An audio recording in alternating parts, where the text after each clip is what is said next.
Now, you should know how to read function notation. It's very, very important. I know that's something that maybe some of you haven't really learned yet, but this is one easy thing to learn for the PSAT, and then you're going to use it in school for sure.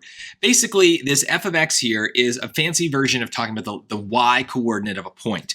But when we have f of 0 like this, it's not f times 0, right? This f is naming the function that we're plugging into. And in this case, there's only one.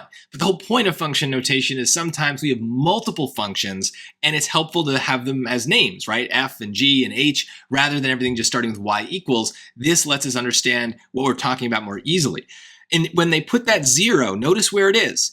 It's in place of the x. So that's what we're going to do, is we're going to take that equation, we're going to put 0 in place of all the x's.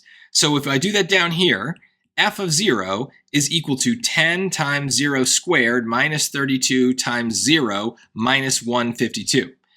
Now, I don't need a calculator because I know how 0 works. It knocks out things, right? 0 squared is 0 times 10 is 0, so this doesn't matter.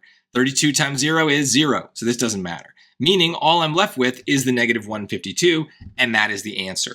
So you should know how to do that without a calculator. In fact, I already showed you way more work than you would need for a question like this if you know what you're doing. You should be able to just recognize when 0 goes in, it goes in for the x's, and it's going to leave us with the negative 152. But if you're still new to this and you're unsure, Desmos is actually super helpful here. Just type exactly what it tells you, right? So it says f of x is equal to 10x squared, 10x squared minus 32x minus 152. And we get a nice little parabola here. You can barely see it as a parabola, but it is one.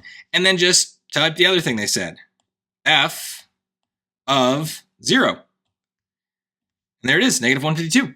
Basically, if you tell it, here's my f equation, and then you ask for certain things with the function notation, it's going to just give them to you and it'll solve it for you. So you don't need to worry about it. For an equation like this with a number like 0, that's why this is really not useful. But if the equation were more complicated or the number was bigger, and I didn't want to deal with all the like PEMDAS order of operations things, then yes, I might just go to Desmos immediately and let it handle it all, because it's basically a cleaner version of using a normal calculator for arithmetic I don't want to do.